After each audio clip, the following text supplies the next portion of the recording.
You know, I used to see guys like Matt in Iraq. Gotta be careful around these people. CIA's not supposed to work this side of the fence. He's a DOD advisor. You really believe that? How do you tell a story about war after Iraq? War fiction has existed as long as humans have told stories. Before Homer and The Iliad, we gathered around fires to tell each other romanticized tales of battles, the people, and the tactics behind them. With each successive era of film, we have reinvented the ways we depict mass conflict. Hollywood has long fought with itself about how it depicts the violence of war. For every Braveheart, there's a Full Metal Jacket. Like everything else, war films move in cycles, often depicting the way the dominant culture feels about the state of conflict. In the years following the Vietnam War, there was a growth in films that pointed to the horrors of war. In the years preceding and the early years of the War on Terror, there was a new crop of films that painted modern soldiers as brave, infallible patriots, worthy of idolization. As the mainstream sentiment about the war in Iraq waned, so too did the glorifications of American conflict. Movies like Brothers and The Hurt Locker stripped away the moments of heroism and focused on the emotional toll levied on those who serve. As we stepped into the 2010s, war was as unpopular as ever, and yet, the stories about the people who fight them, good and bad, needed to be told. Growing up in the 1970s and 80s in Texas, Taylor Sheridan spent significant time on both a ranch and a stage. Pursuing a career in acting, he left Fort Worth for Austin, and then Chicago. Through the 1990s and most of the 2000s, he found mostly smaller parts on TV. It wasn't until 2005, more than a decade after he had started his acting career, that he got his first recurring role on Veronica Mars. Following that, he landed his most famous acting role, as Deputy David Hale in Sons of Anarchy. It wasn't until he was 40 years old that he attempted screenwriting. His first script was a movie about the face of the modern drug war. Its first scene, and Sheridan's first attempt to grab the script readers at the big studios, was about vicious and unthinkable carnage taking place in a small southern suburb. The narrative grows from a raid on a drug house to an international conflict orchestrated in the shadows. It's titled Sicario. After the success of Sicario, Sheridan would go on to build his own fiction empire, penning 5 more films and creating half a dozen TV shows, including the most watched one in America. But before he did that, he established a style and perspective in his first film.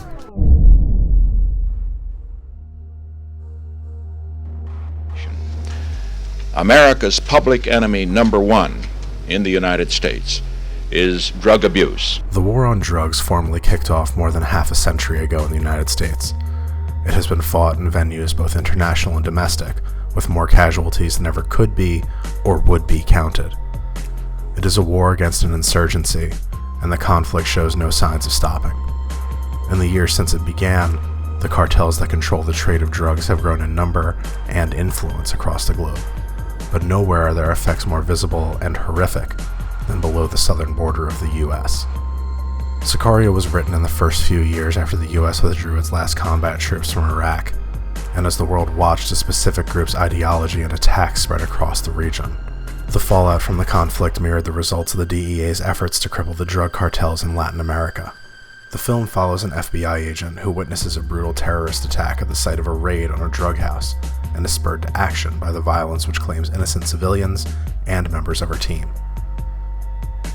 Her radicalization leads her to work with a task force composed primarily of CIA personnel and a hitman, or Sicario, whose motivation isn't made clear until the final moments of the film. The grieving lawyer. Your wife. You think she'd be proud of what you've become? As our FBI agent, Kate Mercer, delves deeper into her mission with the task force, she uncovers an increasingly unethical and illegal plot to meet violence with more violence, a purposeful overreaction that will increase the cycle of violence within Mexico, particularly amongst the cartels operating there. Our protagonist, who in the opening moments of the film is a tactical action hero, becomes a victim as the narrative draws to a close. She is nearly choked to death in her own home, is shot, and is threatened with a gun to her head before the credits roll. It is meaningful that she begins the film as a trained weapon, fighting on the side of justice, and by the end of the narrative, is traumatized into a powerless shell of her former self. Sicario's narrative arc follows the emotional arc of the Iraq War from the American perspective. As we were shocked to action by unthinkable horrors at the hands of a foreign enemy, we sought a way to get even. We traded horrors with our enemies by unleashing weapons without any programmed empathy. As we came to know both the horrible cost of our war and the impossibility of victory, we sought a way to extricate ourselves, to wash the blood from our hands, but it was too late. Our consent had been given, even if we had been blissfully unaware of what it would cause. Even though Sicario has a direct sequel, we have yet to learn what happened to our original main character, Kate Mercer. It's possible that even in the planned final installment of the trilogy, we may never learn her fate.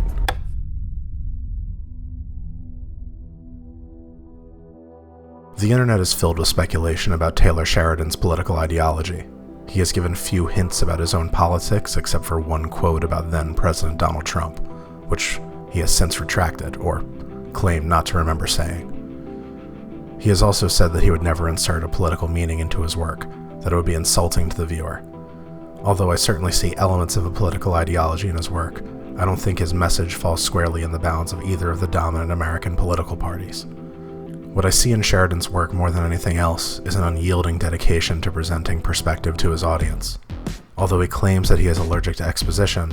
Exposition in dialogue was something that you do a lot when you're on television like I was. And so it gave me an allergy to that. I'm allergic to exposition.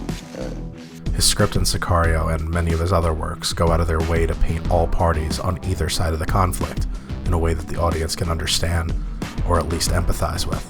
In Sicario, we are given several scenes with a corrupt Mexican police officer, a cog in the machine of the narco organization who would hardly warrant more than a few seconds of screen time in almost any other script. Yet, in this film, we spend minutes with him, as a father, as a husband, as someone who leads an otherwise moral and human life. Sheridan's other scripts also feature this element of presenting more unique perspectives than any other major writer. In Mayor of Kingstown, one of his TV series, we see violent prisoners, drug dealers, and sex workers humanized, while we are shown the less than ethical operations of police, prison guards, and other officials. In Wind River, we are given the perspective of grieving parents and young people who lead dead-end lives on American Indian reservations. From what I hear, this is also the case in Yellowstone and its spin-offs as well. In these stories, there are no clear bad guys, only people operating in their best interests. People whose motivations are not only understandable, but extremely logical. The closest thing that Sicario has to a villain is in Matt Graver, but even he is far from evil. He operates within a system that he finds moral, and that morality is one that is endorsed by the bureaucracy that pays him. His only truly villainous traits are his obfuscation of the truth, and his willingness to bend the rules when it helps achieve his goals. If there is an ideological backbone to Sheridan's works, more than anything else, it's the philosophy of relativism, a belief that there is no one absolute truth, only the truth that individuals experience. Perhaps informed by his experience working small parts as an actor for more than a decade, his stories are obsessed with getting to know each of the individual players, their motivations, and their meaning to the overall story. In the less beloved follow-up to the original Sicario film, Taylor Sheridan focused on humanizing a character that had felt more like a bad guy in the original film, and spending time with a teenager who was drawn into working with the drug cartels out of a need for money. Although he bristles at any attempts to characterize his work as appealing to red states or conservatives, it's clear that many of his stories are popular with and written for the people whose lives exist outside of the major American cities. Military and modern firearm enthusiasts are also known to be fans of his work, as there are many videos on this platform detailing the realism of the battles in his movies.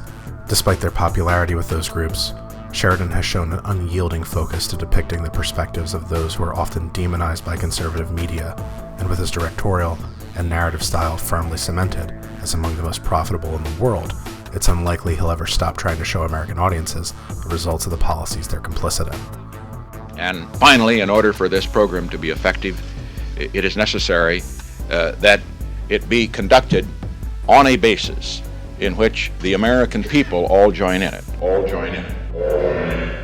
As always, thank you for watching, and if you've made it this far, I want you to know that your likes, comments, and views mean a great deal to this tiny channel. See you next time.